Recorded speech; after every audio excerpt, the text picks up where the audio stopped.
this charade has done this dance of the privacy and the no, I don't want privacy, and pay attention to me, and you're not paying attention to me even though I want privacy.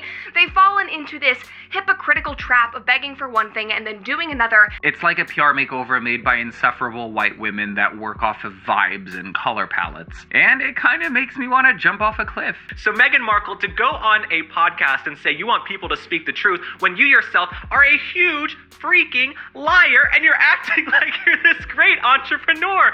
Stop it. How sweet are these flower sprinkles? We can't forget the flower sprinkles. Flower sprinkles. Flower sprinkles on everything. Flower sprinkles. We need more flower sprinkles. We are literally putting flower sprinkles on every fucking thing. I'm at a loss for words. She gives me the vibes of Jada. You know, she's a Jada camp. The attention has to be always around Jada, always around Meghan. May I call him Harry? Yeah, I call him H. Yes, of course. Okay. That's his name. Mr. Sussex? Meghan Markle's Netflix show Inauthentic depicts Duchess as a cringy Stepford wife. And as you can see, the critiques are coming from everywhere, from all sides of the political aisle, from Telegraph to Fox News to Time Magazine. You know things have gone downhill when Meghan and Harry become the punchline everyone loves to use. Seriously. From late-night hosts cracking jokes to big-name podcasters roasting them for sport, it feels like Hollywood is having an open mic night just for these two. And the stuff they're saying, brutal. I have this face she's making, I'm making at her like, this is so fake! But to really get why everyone's piling on, we've got to look at three things. The non-stop wave of comedians who smell blood, that one moment where public opinion flipped like a pancake, and those awkward clips of Meghan and Harry that reveal more than any tell-all ever could. I used to think Meghan Markle was cunning, calculated, conniving, probably some other words that start with a C and have 4 letters, but now I think she's a bird-brain fool. I don't know if she hit her head too many times on the headboard, but Meghan, are you in there? Now their first target was the couple's infamous multi-million-dollar Netflix deal the joke wrote itself. And on the massive stage of the Golden Globes, host Joe Coy delivered the punchline directly to their Hollywood peers. Turns out Prince Harry and Meghan Markle will still get paid millions of dollars for doing absolutely nothing. And that's just by Netflix. That joke delivered in a room full of people who actually have to produce content for their deals hit hard. It crystallized the growing perception that Harry and Meghan had crashed in on their titles without delivering the goods. I have a deal too, chill. Well said, it's really not a big deal, especially for royals, to have deals with Netflix. This idea of being paid for nothing became a running gag across the industry. Over on The Daily Show, Trevor Noah framed it in a more direct, personal way. And you see, this is what happens when you bring the first black woman into the royal family. Yeah. She looked at Harry and she's like, "Nigga, you need to get a job. You need a job." Add to this, hosts like Jimmy Kimmel began openly mocking the whole "we were cut off financially" narrative, turning it into pure comedy while pointing out the hypocrisy that's been there from the very beginning. They also told Oprah that they've been cut off financially. Oprah was like, "Sorry, I already gave out all my cars. I can't help you." But the mockery quickly shifted from their bank accounts to Meghan's new Netflix cooking show, the very deal that sparked all the criticism. Reports claimed she wasn't actually cooking, just beautifully repackaging store-bought food. This style over substance narrative handed Jimmy Fallon the perfect setup to tear the whole situation apart with jokes. Why does Meghan Markle make her own pretzel bags? They don't know why. That's interesting. She takes it from one bag and puts it in another bag. Another bag. And that confuses people. They don't know why. Okay, understood. This was a significant shift, and it wasn't just professional comedians on the attack anymore. Now the other opinionated people also started to point it out. I was shamefully stereotyping. American actress equals diva. To my shock and delight, there was nothing in that suitcase but bare essentials. Shorts, ripped jeans, and snacks. And a yoga mat. Because Meghan's not like other girls. Like, I think what you guys don't understand is that makeup, hair dryers, duvets, like shoes, that's bad. And those things are things that women like, so therefore they're silly. But Meghan is different because she doesn't like that girly shoe stuff. Harry being whipped is nothing new when it comes to Meghan, as if he doesn't want to hear or see the things everyone else is noticing. Whether he notices it or not, the world definitely will. Other comics like John Mulaney decided to skip the social commentary entirely. He went straight for the throat with the simple, direct insult aimed squarely at Harry's intelligence and his life-altering decisions. The real dunce of this fairy tale is Prince Harry has entered the chat. You dumb ginger. You leave your title because you don't like your 94-year-old grandma? That's the definition of something you wait out, gangsta. Mulaney's joke was a sharp passing jab, but for other comedians, the Sussexes became a central obsession. No one has been more merciless than Tim Dillon, who unleashed a torrent of abuse, painting Meghan not just as a phone, but as a deeply insufferable character. Because if you came up with the picture of an annoying, insufferable white woman, it would be Meghan Markle. If you came up with an out-of-touch, suburban white woman, it would be Meghan Markle, even though she's not white. Zooming in on the sheer absurdity of the whole situation, Jimmy Kimmel hilariously pointed out how Meghan called the royals racist. Yet what should concern both of them more is the twist that it's actually Harry's genetics being questioned. He broke it down in the perfect comedic zone, making the entire thing even more ridiculous. Prince Charles has the ears of a basset hound. They're worried about the skin. And by the way, they should hope that the kid looks more like Meghan than Harry. No offense, but I mean, Harry kind of looks like the guy who played Screech, may he rest in peace. With their most serious claims now openly ridiculed on national TV, the critique snowballed and became even more personal. Honestly, while the things these hosts picked apart were definitely strange, they were nothing compared to Stephen Colbert's bizarre take on Meghan, where he hilariously points out how Meghan couldn't drop any names, but had no problem throwing around open accusations. What else can you call this situation other than pure hypocrisy? And you're not going to tell me who had the conversation? I think that would be very damaging to them. And clearly, the last thing Meghan would want to do as she exposes her in-laws as racist, emotionally abusive captors is damage anyone.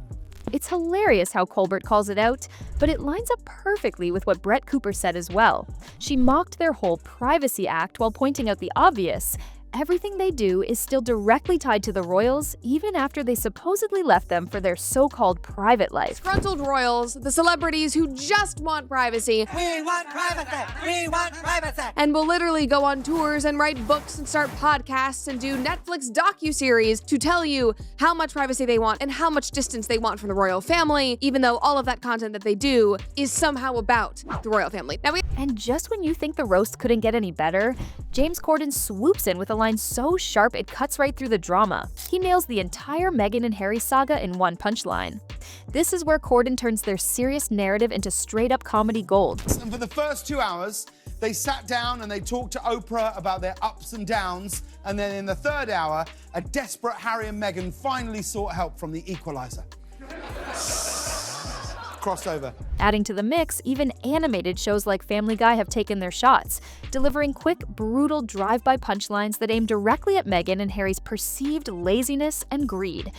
These quick, almost blink-and-you-miss-it roasts land effortlessly, serving as a reminder that no matter the format, the jokes about them never seem to stop. Your millions from Netflix for no one knows what. Put it with the rest of them. For these shows, the Sussexes had become a simple shorthand for getting paid for doing nothing. Babe, time to do our daily $250,000 sponsored Instagram post for Del Taco.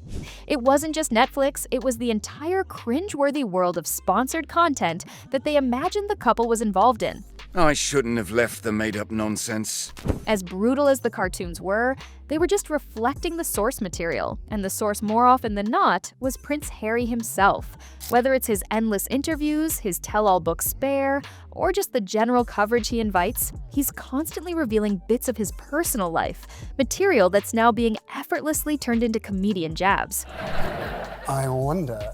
And then I'm falling out of clubs, I'm taking drugs, I'm drinking heavily, all of that. Again, it's all there. And that was a part. Slow drink. During his interview with Stephen Colbert, there was a fascinating moment where it felt like Colbert was trying to offer Harry some direct, on-air advice. It was a subtle message about his public struggle, disguised as a simple movie quote. Favorite quote in the world is from Marcus Aurelius. He said, "Let us have an end to this debate about what makes a good man, and be one." Isn't that nice? There you go. You can use that. Good knowledge. You can use that. Thank you. Harry's casual, almost too relaxed response completely misses how serious the moment really is.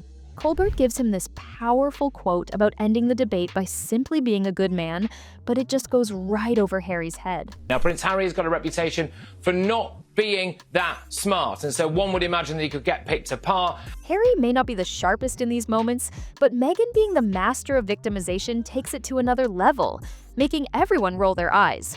Her constant preaching, acting like the queen who's been oh so mean to, only to end up being trolled, is something Megyn Kelly absolutely doesn't let slide. But she is a malignant narcissist who cannot get enough of herself while she simultaneously plays the victim. My castle's too small. The queen is mean to me. They won't let me call myself Her Royal Highness anymore, but I'm gonna put it all over my stationery and on the gifts that I give to my friends, while she never stops whining. As brutal as Megyn Kelly was, other comedians didn't hold back on Meghan's victimhood either. John Mulaney, for example, went straight for it, saying how ridiculous it sounds to claim you don't know things as the reason the royal family treated you badly. He called it out directly, and the way he delivered it had the audience laughing while also thinking, yeah, that does sound dumb. You're thinking of the Munsters, you silly goose. You're yelling at who here? Her, the Meghan Markle. Okay. Yeah, just the fact that she wanted to leave the royal family because they were like, be proper and sit so.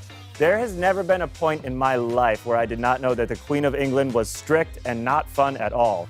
So don't marry into the family with the most jive-ass boring people ever and then be like, oh, should we play Never Have I Ever? Well, when comedians are out here treating Meghan and Harry's life like an open-source comedy script, why wouldn't normal people jump in too? I mean, they've handed the world endless material, oversharing interviews, dramatic claims, and quotes that practically beg to be mocked.